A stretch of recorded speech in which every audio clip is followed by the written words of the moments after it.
students, welcome to my English literature class of grade 6th. Students, before commencing the chapter, first of all, I will take a pledge.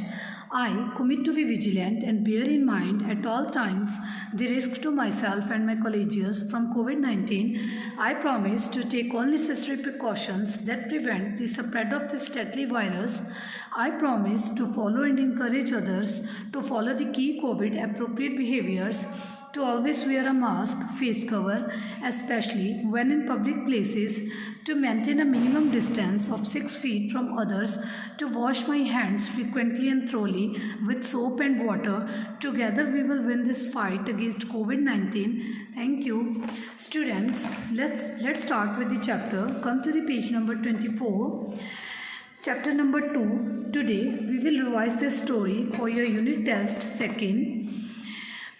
Come to the first paragraph. Bent over a stream of muddy rainwater, Anna gently launched a paper boat. जो एना थी उसने muddy rain water के ऊपर अपनी boat को launch किया, like the two earlier ones, जैसे उसने दो पहले बोट्स को लॉन्च किया वैसे ही अब वो कर रही थी. This boat to sail down the stream swiftly and proudly. वो बहुत अच्छे से ये बोट भी स्ट्रीम के अंदर swiftly and proudly sail down होने वाली थी. And each time that happened Anna would shriek and with delight. Shriek means shout. वो हर बार की तरह अब जो एना है वो लाउडली शाउट करना चाहती है खुशी से. But this time something horrible happened. इस टाइम क्या हुआ, कुछ हॉरिबल हो रहा था. अब एक boy pounced on her boat and pulled it out. जो बिग बॉय था वो क्विकली उस बोट को उसने क्या किया, पाउंस्ड कर दिया. वो आगे आ गया उसके. Pounced means quickly came forward and took hold of something. वो जल्दी से वो बॉय आगे आ गया और उसने उसकी बोट को उठा लिया. एंड पुल्ड इट आउट, निकाल दिया वहाँ से. उठा के उसने मतलब पानी में से निकाल दिया. ही वाइप्ड ऑफ द वाटर, और उसने पानी को भी वाइप कर दिया. And turn the boat up side down, और उसने अपनी बोट को भी टर्न कर दिया. उसने उस बोट को भी टर्न अप कर दिया up side and downward. Anna stared at the boy. Stared means look करना, देखना. कंटिन्यूसली वो देख रही थी उसकी तरफ. He was huge and dirty. वो बहुत बड़ा था और डर्टी था. And so इनग्रोस्ड. इनग्रोस्ड का मतलब क्या होता है, जब कोई इंटरेस्टेड होता है उस एक्सटेंट तक कि आपको पता ही नहीं होता कि क्या हो रहा है आपके अराउंड. तो वो बहुत इनग्रोस्ड था. And he in inspecting the boat, वो इंस्पेक्ट कर रहा था. That he did not notice Anna's angry stare. और उसको वो नोटिस नहीं कर रहा था एना के एंग्री फेस को. वो जैसे गुस्से से कंटिन्यूसली स्टेयर कर रही थी, उसकी तरफ देख रही थी, उसको उसने नोटिस नहीं किया. She turned and ran into the house. वो भागी भागी हाउस की तरफ गई. Aunt Avanti was sitting in an arm chair watching the newly washed trees and beautiful sky.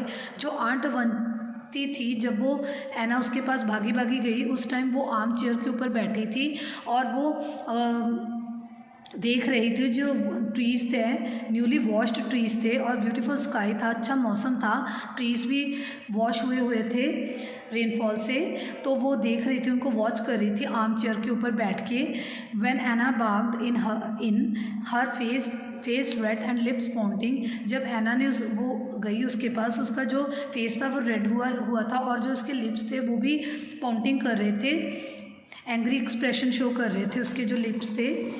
That's awful boy. तो उसने बोला कि कितना ऑफुल बॉय है. ही स्नैच्ड अवे माई बोट. उसने मेरी बोट को निकाल दिया. She said don't worry. वो कहती कि तुम, आंट अवंती कहती कि तुम वरी ना करो. एना को कहती I will make another one for you. और मैं तुम्हारे लिए एक और बनाऊंगी. Aunt Avanti try to console her. Aunt Avanti ने ट्राई किया उसको कंसोल करने के लिए, उसको कंफर्ट देने के लिए, क्योंकि वो बहुत एंग्री हुई थी. उसके जो एक्सप्रेशंस थे वो भी एंग्री के थे. तो वो उसने कंफर्ट किया. What if he takes that one also. क्या होएगा कि अगर वो ये भी ले लेगा. Then I will make some more boats. तो जब एना ने कहा कि अगर उसने जो आप न्यूली बनाओगे मेरे लिए, तो अगर वो भी उसने ले ली तो फिर क्या होएगा. वो कहती तो क्या होएगा, तो मैं न्यू बोट्स बना दूंगी तुम्हारे लिए. और and supposing he takes all of them. फिर एना ने बोला आंट अवंती को कि अगर उसने सारी उठा ली, नो ही वॉन्ट, नहीं हो सकता ऐसा, because I will make 2 for him as well. तो मैं उसके लिए भी 2 और बना दूंगी. तो उसके लिए भी मैं 2 और बोट्स को बना दूंगी। ऐसा नहीं हो सकता कि वो सारी ले लेगा। But why should you make any for him, तुम उसके लिए क्यों बनाओगे आप उसके लिए? Because I don't think he has an aunt Avanti, मुझे लग रहा है कि उसके पास आंट अवंती जैसी कोई आंट नहीं है। Who will make boats for him, जो उसके लिए बोट बनाए। Then can't he make them himself, तो इसी और वो अपने आप बना नहीं सकता। ही इज सो बिग, क्योंकि वो बहुत बड़ा है। यस एना ने बोला कि yes but maybe no one has taught him how to make boats, किसी ने उसको नहीं टॉट कराया कि बोट्स को कैसे बनाना है। Why did not he go to school, वो स्कूल क्यों नहीं जाता? Aunt Avanti just smiled, aunt Avanti ने स्माइल किया। She had cut some papers into squares, उसने कुछ पेपर्स को कट कर लिया स्क्वेयर फॉर्म में। And was already folding one, और उसको फोल्ड कर रही थी। In no time a boat was ready, उस टाइम पे कोई बोट रेडी नहीं थी। Then she made a few more, उसने और बनाई। Finally she gave all the boats to Anna and said, फिर उसने सारी बोट्स बना के एना को दे दी और बोला, here now run along and have fun, अब तुम इसको रन करो, पानी के अंदर लेके जाओ इस बोट को और फन करो। Students, this chapter we will continue in the next video. I hope all of you have understood. Thank you. Have a nice day.